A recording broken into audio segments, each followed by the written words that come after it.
자, 오늘 주제를 이렇게 정해봤습니다. 시장을 예측하라, 길이 보인다. 자, 시장을 예측하는 건 쉽지 않습니다. 예, 우리가 뭐 어떻게 시장을 예측하겠어요. 하지만 여러 가지 그런 진행 상황이나 그런 현상들, 지금까지 온 것들, 이런 것들을 가만히 비춰보면은 앞으로 어떤 방향으로 갈 수 있겠구나라고 우리가 판단할 수 있거든요. 그래서 제가 2013년도부터 시장이 바닥이다 이런 얘기를 하면서 지금 해야 됩니다라고 얘기를 했던 게 바로 그런 어떤 시장을 보는 눈이 조금 더 있었기 때문에 미리 얘기를 드릴 수 있었던 것으로 저는 생각하고 있습니다. 자, 오늘 주제요. 예측을 하십시오. 어떻게 예측해야 길이 보일까요? 자, 이거 지금 그저께인가 신문에 났죠. 기사에. 오세훈표 6대 재개발 규제 완화 발표. 6대 재개발 규제 완화 발표해가지고요. 주거정비지수제 폐지. 이 주거정비지수제 폐지. 이게 주거정비지수가 뭔가 이렇게 생각하시는 분도 있을 거예요. 자, 공공기획 도입 지정기간. 자, 어디가서 이게 지금 그 구역 지정이 보통 한 5년 걸리는데 이걸 2년으로 단축하겠다. 주민 동의율도 간소화해서 명확하게 하겠다. 재개발 해제 구역 중 노후지역 신규로 지정하겠다. 그리고 제2종 일반 주거지역 7층 이하, 7층으로 짓는 거 있죠. 지금 서울시에서는 12층과 7층으로 두 가지로 지금 운영을 하고 있는데 이 7층 이하의 일반 주거지역을 규제 완화하겠다. 그리고 매년 재개발 구역을 지정해서 공모하겠다. 이렇게 6가지를 발표했는데요. 여기서 가장 중요한 3가지를 제가 한번 짚어드리도록 하겠습니다. 자, 주거정비지수 폐지라는 게 뭐냐면요. 예전에는 이게 2015년도에 박원순 전 시장님이 만들었던 거예요. 이게 왜 그러냐면은 이거 보니까 재개발들 막 추진하니까 함부로 이게 멀쩡한 집인데도 부수고 추진하더라. 그러니까 함부로 하지 못하게끔 규제를 걸어놓은 거죠. 본래는 이렇게 돼 있습니다. 노후도가 한 60% 이상, 동수의 3분의 2 이상, 그 다음에 구역 면적 10,000제곱미터 이상. 요거는 만족을 해야 되고요. 선택 항목이 4개가 있어요. 그렇죠? 여기 주택 접도율, 뭐 과소필지, 그렇죠? 여기 호수밀도 3가지가 있죠.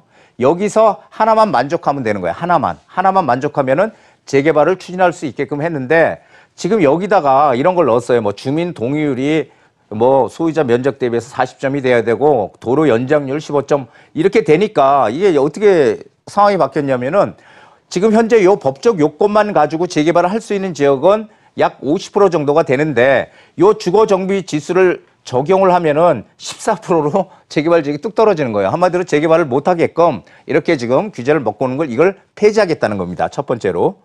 상당히 중요하죠. 그렇다면 이제 지역들이 뭔가 개발하기가 좀 더 수월해졌다. 이런 얘기고요.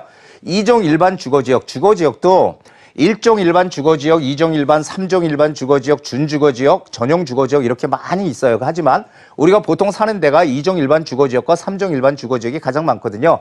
그런데 2종 일반 주거지역도 서울시에서 7층, 그 다음에 12층 이렇게 운영하는 데가 2개로 운영을 하는데 2종 일반 주거지역에 7층으로 돼 있는 곳 이런 것들은요, 규제 완화를 해주겠다는 거예요. 용적률을 높여주겠다는 거죠. 그래서 2종 일반 주거지역이 우리 서울시의 전체 주거지역의 약 43%를 차지한대요.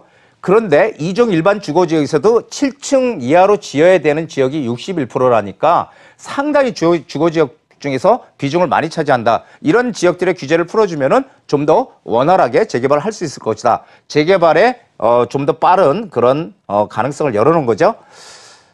자, 그리고 요겁니다. 매년 어떻게 한다고요? 재개발 구역을 공모하겠다. 공모를 통해서 구역을 발굴하겠다. 이렇게 돼 있습니다. 매년 지정하겠다는 얘기잖아요.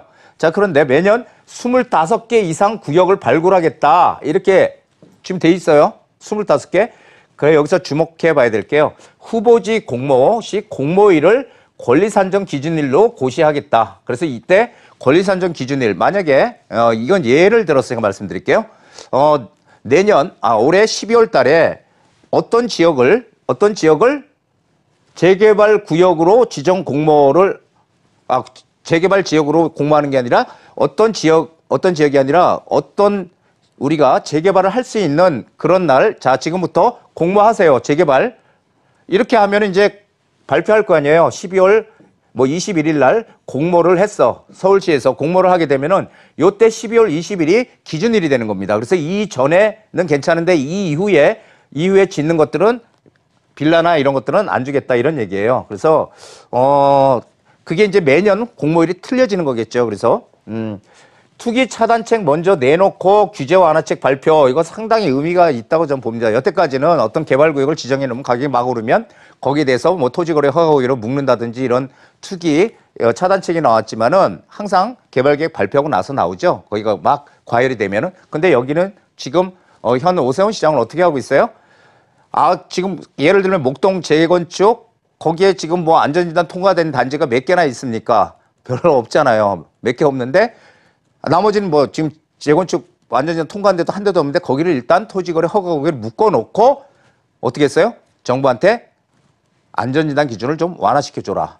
이렇게 얘기를 했죠. 또 마찬가지예요. 지금 이번에도 지금 뭐 그 재건축이나 재개발이나 우리가 이 매도하는 시점, 매도를 전매를 할 수 있는, 팔 수 있는 그런 시기를 앞당기겠다. 그래서 뭐 아직까지 확정된 건 아니지만 재건축할 때는 구역 지정일부터 안전진단이 떨어진 그때부터 그 다음에 재개발은 조합 설립이 된 그때부터는 못 팔게끔 하겠다. 지금 재개발은 관리처분 시점이거든요. 그리고 재건축은 조합 설립 인가 시점. 투기 과열 지구에서만입니다. 근데 투기 과열 지구에서만. 자, 이런 것들을 내놓고 그다음에 다시 어떻게 했어요? 완화책을 내놨잖아요, 지금. 그러니까 지금까지와는 정반대로 일단 규제를 해서 난 묶어 놓을게. 그러니까 이쪽 정부한테 풀어 주세요. 이렇게 지금 요구를 하는 거죠. 오세훈 시장이. 자, 그리고 악성 미분양 아파트까지 품절. 이거 보세요. 기사 보셨을 거예요. 내 집 못 갈까 봐 눈물 머금고 악성 미분양 아파트도 산다. 그래가지고 지금 뭐 미분양 아파트들이 지금 사상 최저치로 지금 떨어져 있다. 이렇게 지금 나와 있죠. 이게 그래서 10년 이상 미분양으로 남아있던 데들도 다 완판이 되는 지금 그런 상황으로까지 지금 번지고 있다. 이런 얘기입니다. 이게 어떻게 왜 이런 상황이 벌어질까요? 자, 다세대 빌라 38만 가구 민간임대 등록 말소, 서민 세입자 비명, 세금 폭탄, 집주인 부담 전가의 월세 폭등. 자, 임대사업자의 혜택 줬다 뺏은 결과 월세값이 폭등했다. 지금 이런 기사가 나오고 있죠. 이게 참 문제 아니겠습니까? 그래서 지금 이런 기사들이 지금 계속 나오고 있는데요.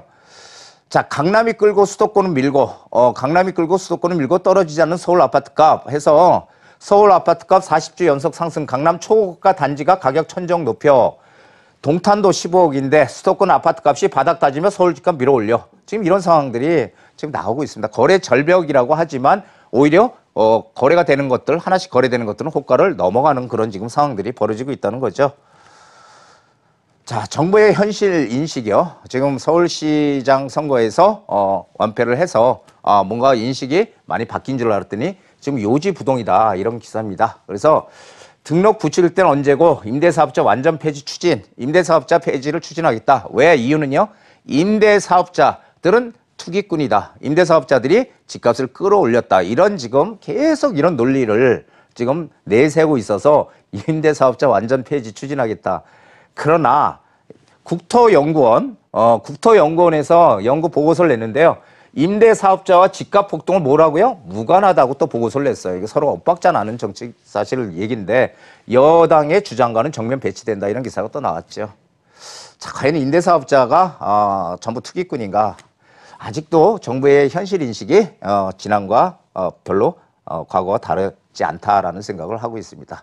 자, 심상치 않은 집값으로 언제까지 갈까요? 집값은 지금 오를 수밖에 없는 구조로 돼 있다라는 얘기를 제가 많이 드렸습니다. 전세 매물은 계속 감소할 거고요. 그러면 전세 매물 감소는 전세값 상승으로 이어지죠. 그리고 6월 1일부터 전월세 신고지까지 시행이 되면은 더더구나 가격은 더 올라갈 것으로 보여지고요. 전세 물량은 없을 거로 보여져요. 그리고 공급이 가장 중요한데 공급이 단기간에 불가능하다는 얘기는 뭐 다들 아실 겁니다. 그렇게 되니까 지금 항상 부동산은 요 심리 그리고 유동성이 어떻게 되느냐인데 지금 심리와 유동성은 계속 지금 이렇게 올라가고 있다는 거죠. 그러니까 지금 집값들이 다 아직도 이사 대책이 나와서 잠깐 꺾이는 듯 하다가 지금 또 지속적으로 오르고 있다는 겁니다. 자, 그러면은 재개발을 지금 어떻게 하겠다라고 6가지 지금 기준을 내세워서 하고 있죠. 재개발에 해답이 있는 겁니다.